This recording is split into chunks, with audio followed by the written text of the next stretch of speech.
Yo esta última pregunta quisiera hacérselas a los dos. Primero quiero que me conteste Andrés y luego Tatiana, y es, viene entonces una tercera ola, o al menos eso parece. El plan de vacunación, que si bien dice Andrés está bien diseñado, si uno lee o ausculta la opinión pública, sea por ansiedad o sea por lo que sea, se siente que está siendo implementado a una velocidad demasiado lenta, yo no lo sé, pero viene una tercera ola de COVID-19 y se viene también, como bien lo dice Tatiana, una reforma tributaria. Quién sabe si la van a pasar, quién sabe si no la van a pasar. Esto termina siendo un poco como la secuela de este capítulo de el lunes. ¿Qué sí y qué no debería pasar o qué no debería volver a pasar ahora que vamos a volver a enfrentar un resurgimiento en números de contagio, en los casos, en ocupación hospitalaria? ¿Y qué debería pasar y qué no debería pasar con la reforma tributaria? Andrés. Bueno, pues digamos la reforma tributaria yo me referiría solamente a dos aspectos muy puntuales del sistema de salud, o de las finanzas del sistema de salud, y digamos una forma de obtener justamente el espacio fiscal del que habla Tatiana. Uno de ellos es volver a insistir en el tema de los impuestos saludables, bebidas azucaradas, incrementarlos de tabaco, incrementarlos de alcohol.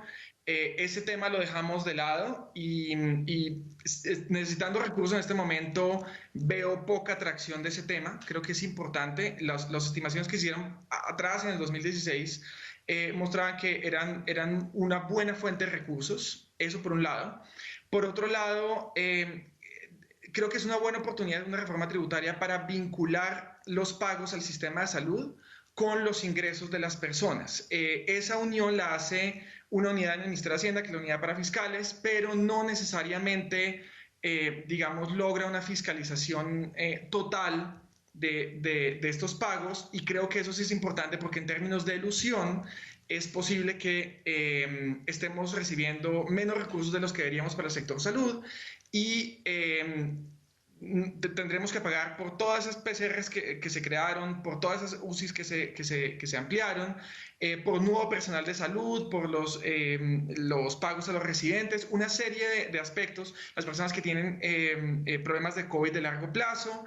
Entonces, o las personas que se enfermaron de otras causas y que se complicaron por cuenta del COVID, porque digamos no acuden a servicios de salud. Entonces creo que hay dos aspectos ahí fundamentales que hay que prestarles atención, y creo que la reforma tributaria es una buena oportunidad de reducir la elusión e impuestos saludables.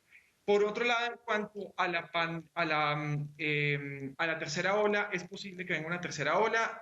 Yo la verdad espero que, dado que una mayor cantidad de personas mayores de 80 años está vacunada hoy, no suficiente por supuesto, uno esperaría que quizás haya más casos y menos muertes. Sin embargo, yo sí creo que hay que prestarle mucha atención porque hay un riesgo grande de que se cometa el mismo error que se cometió en diciembre, que es que se unan grupos de familias que se contagien entre ellos y se creen estos clústeres de casos que pueden incrementarse y pueden saturar las UCIs de nuevo. Si se saturan las UCIs, volvemos a lo mismo. Cierres, desempleo, etcétera.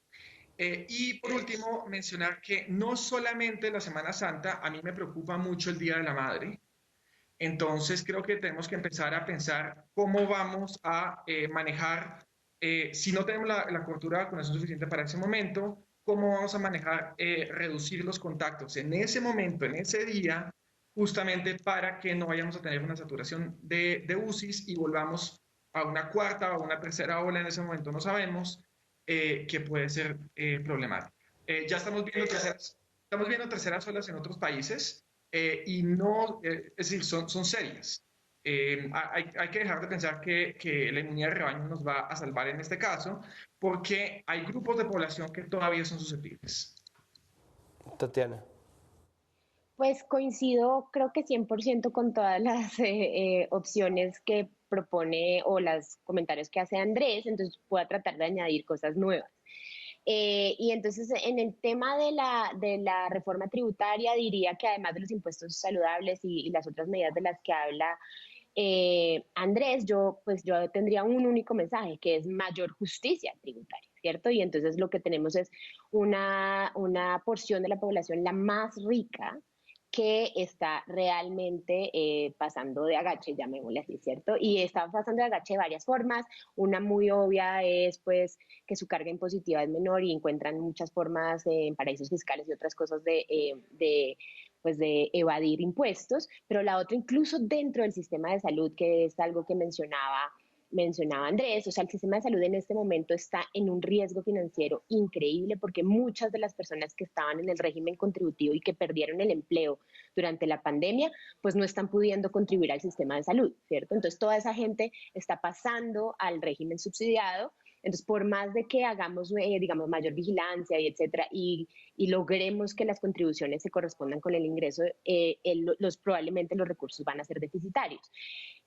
Pero, por ejemplo, el sistema de salud tiene un tope de cotización y el tope de cotización es para quienes ganan más de 20 salarios mínimos. Entonces, yo siempre he dicho, busquemos justicia tributaria. Si necesitamos más ingresos para el sistema de salud, pues en lugar de buscarlos en la clase media baja y bajando, digamos, el límite bajo de cotización para que uno pueda cotizar por menos del salario mínimo, ¿por qué no buscamos hacia arriba y ampliamos, más bien subimos el techo del tope de cotización? Porque tenemos personajes, digamos que, no sé, que tienen grandes bufetes de abogados, por ejemplo, y que tienen múltiples contratos y con ese tope no están contribuyendo a la seguridad social en la medida en la que lo podrían hacer. Y así como esa, digamos, creo que esa es la estructura que se repite en general en la estructura tributaria del país, y para mí ese sería el principal mensaje: mayor justicia tributaria, y creo que ahí de hecho recaudaríamos más y tendríamos un efecto distributivo mucho mejor. Eso sobre la reforma tributaria. Y sobre la pandemia, entonces estoy de acuerdísimo con lo que dijo Andrés, o sea, tratar de que no nos vuelva a pasar lo que ya nos ha pasado, pero yo diría, y creo que esto ya lo he dicho en otras partes, no más con el cortoplacismo. Seguimos en la lógica de estamos tapando huecos y estamos como conteniendo la hemorragia, no estamos pensando en lo estratégico. Y yo tengo dos temas estratégicos, uno que ya dijimos tanto Andrés como yo, que es, por favor, no más los colegios cerrados, ¿no? Y ahora con el susto de una tercera ola, entonces que no retrocedamos lo poco que ya avanzamos, ¿cierto? Y la segunda es, pensemos en cómo vamos a hacer sostenible y mucho más rápida y eficiente la provisión de vacunas para el país. Y eso pasa por pensar seriamente y no solo con anuncios mediáticos, cómo podemos eventualmente ser soberanos y sostenibles y poder producir vacunas en el país.